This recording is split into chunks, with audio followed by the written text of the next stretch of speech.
Today I'm going to tell you about a woman who wrote a children's book to help her own kids cope with the death of their father. The problem is, she's the one who killed him. And honestly, that's not even the most disturbing part. While detectives were still trying to figure out what actually killed her husband, she was giving interviews to local radio, saying that writing that book brought her and her boys a little bit of peace. This is the story of Kouri Richins, and it comes with a contract signed 10 years before the murder, a nearly $4 million mansion purchased one day after her husband's death, and a secret that stayed buried for 4 years before it exploded inside a Utah courtroom. If you're into real cases told like this, in story form, with twists that feel like something out of a movie, you're in the right place. We put out videos like this every week. So go ahead, hit like, subscribe, turn on the bell, because this case is a turn in the middle that almost nobody sees coming. Let's get into the story. Chapter 1, The Marriage Contract. On June 15, 2013, in the backyard of a house in Utah, 23-year-old Kouri Richins married 31-year-old Eric Richins. The two already had a young son together, and their family would grow twice more in the years that followed. But before they said, "I do," they signed a document that, more than a decade later, would become one of the central pieces of evidence in a murder trial, a prenuptial agreement. The deal was simple, in theory. Neither of them would have any claim to the other's income, property, or assets. There was, however, one exception, a single exception that would end up changing everything. If Eric died while the two of them were still legally married, Kouri would inherit his estate, including his share in a construction business called C&E Stone Masonry. In other words, if she filed for divorce, she'd walk away with next to nothing. But if her husband died first while the marriage was still legally intact, she'd walk away with everything. Nobody standing in that backyard in 2013 imagined that clause would be read out, word for word, in a courtroom almost 13 years later. Chapter 2, The Realtor Who Was Drowning. In 2019, Kouri started her own business, Kouri Richins Realty, a house-flipping operation. Buy rundown homes, fix them up, sell them for profit. To her family and friends, she looked like she was thriving. People close to her said she'd typically have up to 3 houses under renovation at the same time. But behind that image, the business was walking a tightrope. A forensic accountant who later dug into the couple's finances would sum up the situation for the jury in a single word: the business was imploding. To keep the projects funded, Kouri took out a $250,000 home equity line of credit against the family's own house. And, according to prosecutors, she got that credit using a power of attorney in Eric's name, without his knowledge. Once that line of credit ran dry, she turned to other sources: her husband's bank accounts, his credit cards. Investigators eventually calculated more than $30,000 spent on Eric's cards, plus another $100,000 pulled directly from his accounts, without authorization. At one point, her business had racked up 236 bounce checks and 15 renovation projects that simply fell apart. Total debt, somewhere around $7.5 million. Kouri projected success, but financially, she was sinking, and the only realistic way out, at least in the prosecution's telling, ran straight through one very specific clause in a contract she'd signed years earlier. Chapter 3, The Other Man. In 2020, a man named Robert Josh Grossman moved from South Carolina to Utah. He and Kouri already knew each other from years before, back when she'd flipped a house in his area. Starting that year, the two began a romantic relationship, while Kouri was still married to Eric. Grossman ended up working on the renovations of the houses she bought, and later testified in court that he actually lived inside those houses while doing the work, getting paid irregularly, in lump sums whenever it came. Messages exchanged between the two, later shown to the jury, had Kouri talking about a future together with him. Weeks before her husband's death, she wrote that she wanted to build a life with Grossman.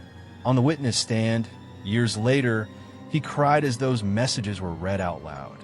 Chapter 4, The Husband Who Felt It Coming. Here's the part of this story that makes everything even more unsettling. Eric wasn't in the dark about any of this. Back in 2019, a mutual friend mentioned to Kouri during a trip that Eric might be having an affair with an employee. In that same conversation, according to later accounts, Kouri said she felt trapped in the marriage, and that's when she officially learned about the prenuptial agreement that would end up sealing her financial fate. But on his end, Eric was suspicious too. He hired a divorce attorney, and in November 2020, he went even further. He consulted an estate planning attorney to set up a trust in his own name, naming his sister Katie as the one in charge, not Kouri. The attorney who met with him later noted, in a document filed with the court, that Eric had two clear goals that day. The first was to protect himself from what he already saw as an ongoing misuse of his finances by his wife. The second was to make sure that, if anything happened to him, Kouri would never have control over the assets meant for their 3 sons. In other words, Eric Richins, 2 years before he died, was already actively protecting himself from his own wife. Chapter 5. The Valentine's Day Sandwich. Let's jump forward to February 14th, 2022. Valentine's Day. 10 days earlier, a new life insurance policy on Eric had just gone into effect. That day, Kouri made her husband a sandwich.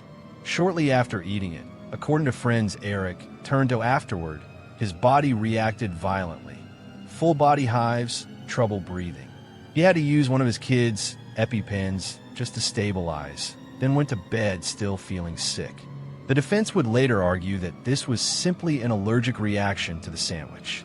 But Eric himself didn't seem to buy that. According to witnesses, he told a friend at the time that he believed his wife was trying to poison him. He was right.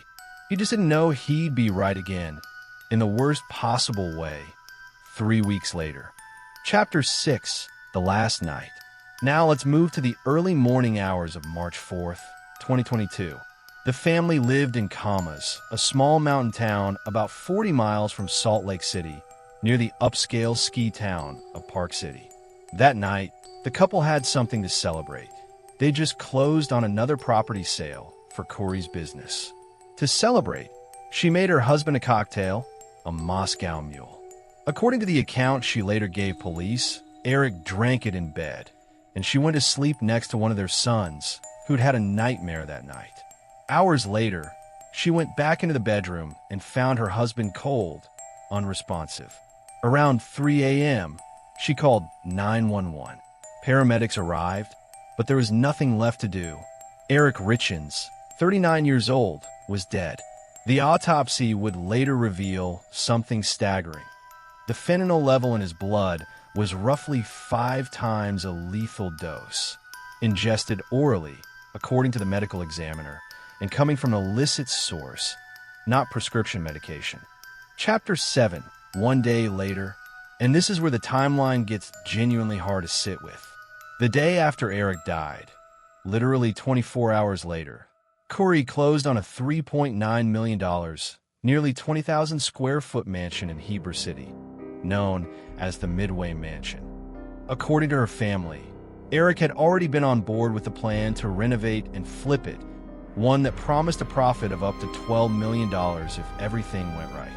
But according to a later search warrant, Eric's family told investigators a very different story, that he wasn't happy about the purchase at all, and that the couple had been arguing over the property in the days leading up to his death. 2 days after the funeral, still inside that same devastating week, Kouri got into a physical altercation with her sister-in-law, Amy Richins, inside the family home. The trigger, Amy had just told her about the trust Eric had set up, putting his own sister, not his wife, in charge of the estate. That assault never made it in as formal evidence at the murder trial. A judge ruled it could unfairly prejudice the jury against Kouri. But for anyone following the case from the outside, it's hard not to see that moment as the first time the mask seemed to slip. Chapter 8. The Book. Now for the part of this story that makes it so different from any other case.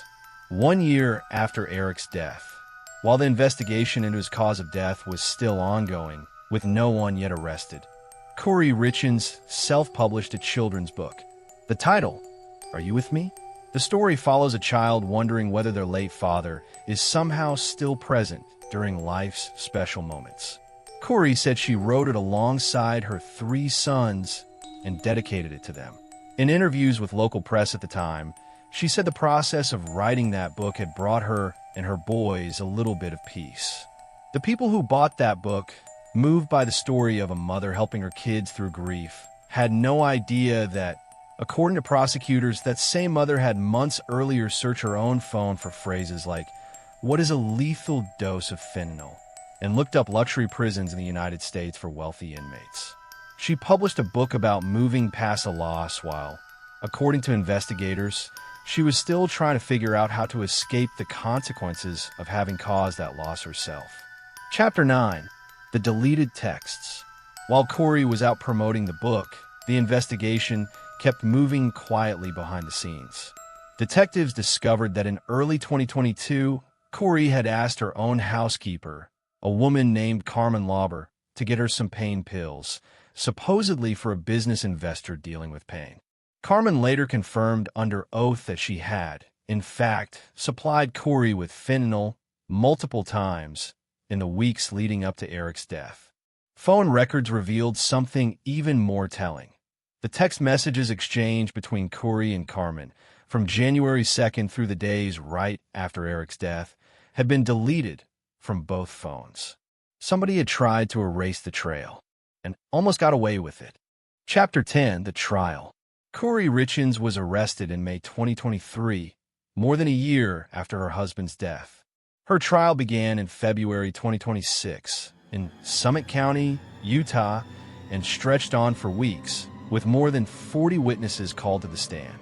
The forensic accountant who'd analyzed the couple's finances summed up the picture for the jury in a line that stuck. At the time of Eric's death, the financial empire Kouri had built was already imploding and could only have survived with a significant infusion of cash. Prosecutors also showed the jury Kouri's phone search history, including searches about the lethal dose of fentanyl and about her own net worth. The defense, for its part, never called a single witness. In closing arguments, the lead prosecutor summed up the whole case in one line that captured the tone of everything. He said Kouri's 911 call didn't sound like the sound of a wife becoming a widow. It sounded like the sound of a wife becoming a black widow. Chapter 11. The Verdict and the Sentence. After roughly 3 hours of deliberation, the 8-person jury found Kouri Richins guilty on every count. Aggravated murder for Eric's death, attempted aggravated murder for the Valentine's Day sandwich incident, insurance fraud, and forgery. In May 2026, she was sentenced to life in prison without the possibility of parole. In court, the couple's 3 sons, a bit older now than they were when their father died, sent letters to the judge. The oldest wrote that he missed his dad, but didn't miss the life he used to have and didn't miss his mother. He said he was afraid that if she ever got out of prison, she'd come after him and his brothers. At sentencing, Kouri stood up and asked her sons, who weren't even in the courtroom, not to give up on her. She called the idea that she'd murdered her own husband absurd and denied everything right to the end. The judge disagreed publicly. He said someone convicted of trying to kill her husband once, then doubling down on a second attempt that finally worked, all, according to the prosecution, for money, was simply too dangerous to ever be free again. Chapter 12. The Loose Thread. But maybe the most unsettling part of this story hasn't been fully told yet. During the trial, the defense tried, more than once, to get separate legal counsel appointed for Kouri's mother, Lisa Darden, an unusual move that suggests she herself might carry some legal exposure connected to the case. And this isn't the first time Lisa Darden's name has come up near a suspicious death. Years earlier, according to investigative records, she was living with a romantic partner who died unexpectedly. The cause of death on record at the time, oxycodone overdose. Coincidence? Maybe. But it's exactly the kind of loose thread that could turn into the next chapter of this story. And that's how it ends, for now, at least. The story of a woman who wrote a book about moving past a loss, without ever telling anyone that she was the one who caused it? Tell me down in the comments. Do you think life without parole was the right sentence? Or do you think she should have had a shot at parole someday? And if you want us to dig into the story of her mother, Lisa Darden, and what might be behind that death from years ago, drop it in the comments. If enough of you ask for it, that could be our next video. See you in the next story.